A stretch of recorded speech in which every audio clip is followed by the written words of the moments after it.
Hoy estamos en Soluciones conversando sobre esto del fenómeno El Niño y en específico cómo puede esto estar impactando en la disponibilidad de energía en nuestro país. Para tratar este tema que es por demás muy interesante y que está en la palestra en este momento a propósito de todas las campañas que no solo Venezuela sino también otros gobiernos de países cercanos están promoviendo para crear conciencia sobre lo que puede estar ocurriendo relativo a este fenómeno climático.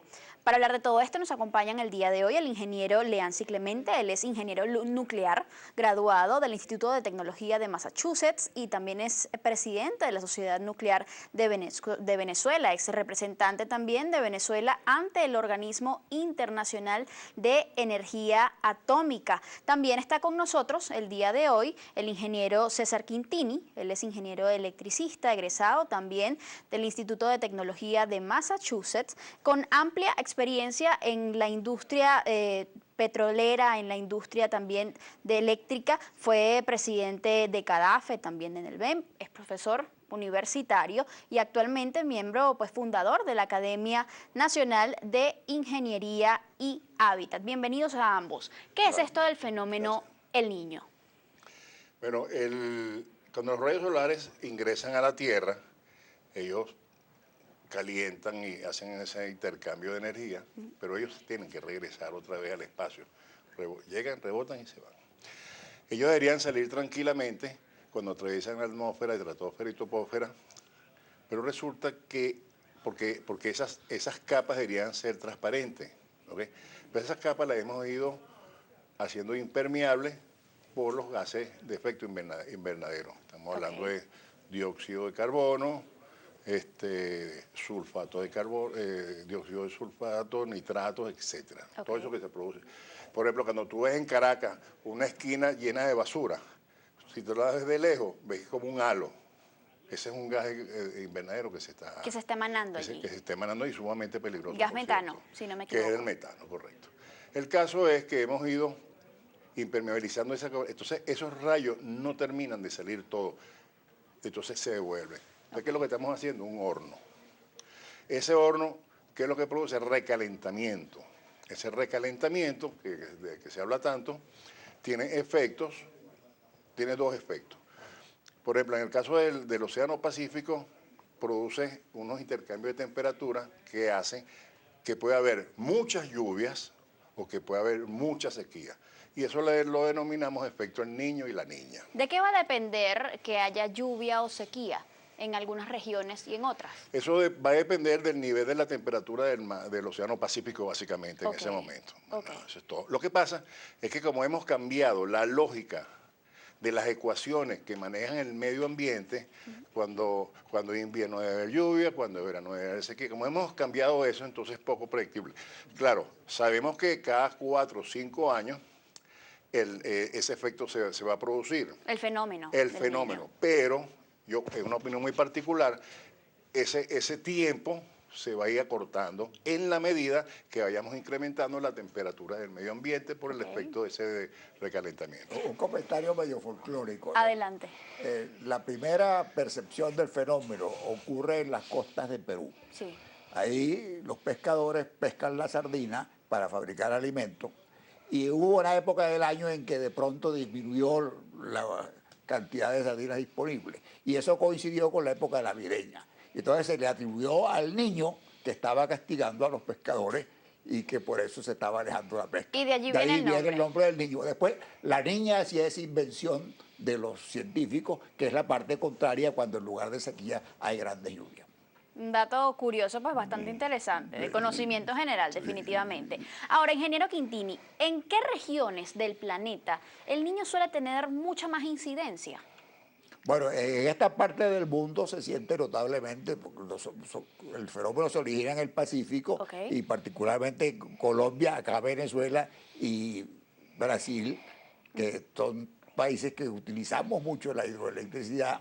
Entonces se acentúa la presencia de ese fenómeno en el suministro eléctrico. Valga el comentario también que uno tiene que ser muy cuidadoso en lo que dice, porque la actual ley vigente del servicio eléctrico penaliza el uso de información que alguien pudiera considerar de carácter confidencial y de interés de Estado.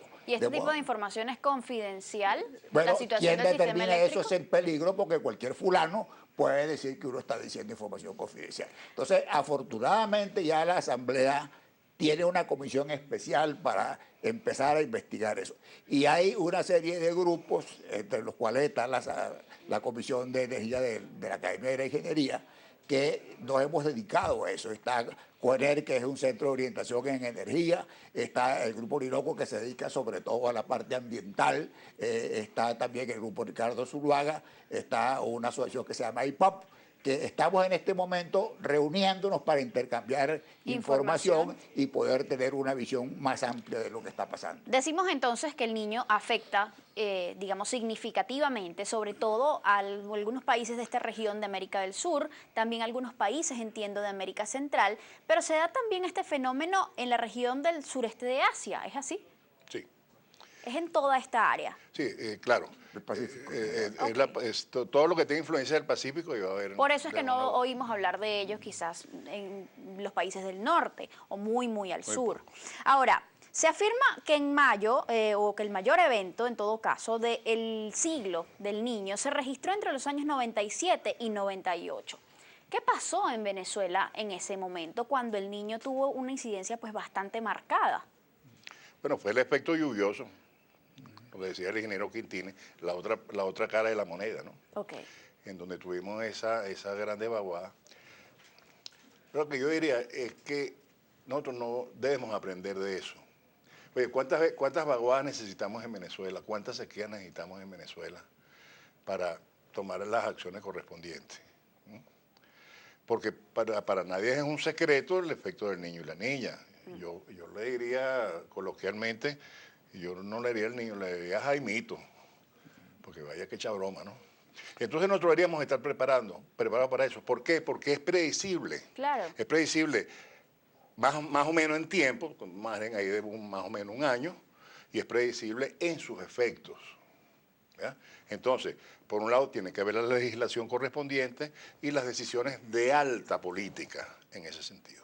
¿Cómo afecta específicamente el niño a nuestro país? En el 97-98 estábamos hablando, lo decía usted, de grandes vaguadas, pero en este momento estamos viendo un periodo de sequía pues bastante prolongado. Pero hay una diferencia fundamental entre aquel año 99 o 98. ¿Cuál sería? El hecho de que en aquel tiempo había suficiente capacidad de generación disponible y suficiente capacidad de transmisión para poder sacar esa energía de la región del Carolina al resto del país, que no es el caso actualmente. En este momento simplemente, aunque hay una gran capacidad instalada, la capacidad disponible es inferior a la demanda máxima real que existe. Como consecuencia, al haber ese déficit, hay que proceder a racionar, que es lo que se está haciendo en este momento. Hay una disparidad enorme, entonces, entre la oferta y la demanda de energía. Un detalle importante también, que no lo has mencionado todavía, ¿no? Que hay la tendencia a que sea el Estado quien genere la electricidad. Y como consecuencia, al no cumplir el Estado, entonces está obligando al sector privado, a través de los centros comerciales y otras empresas, a que pongan su propia generación. Pero resulta que esa generación privada en manos de quienes no son especialistas en generar electricidad es menos eficiente que si hubiera generación privada en manos de gente que sabe. De eso vamos a hablar a detalle más adelante. Retomo la pregunta, ingeniero. ¿En qué afecta específicamente el niño en este momento en nuestro país? ¿Tiene incidencia directa en lo que es la disponibilidad o la capacidad de los recursos hídricos que en gran medida son los responsables de la producción de energía? Según comenta la prensa, hay un descenso permanente y acelerado en la presa de Guri.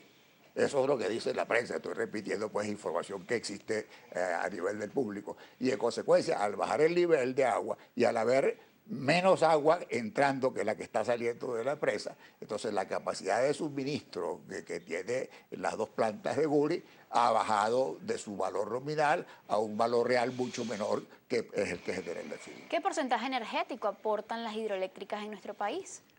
Un peligrosísimo 70%. Dependemos de las hidroeléctricas en 70%. En un 70%. Y si hay mucha sequía, si bajan los niveles de agua, entonces ya ustedes...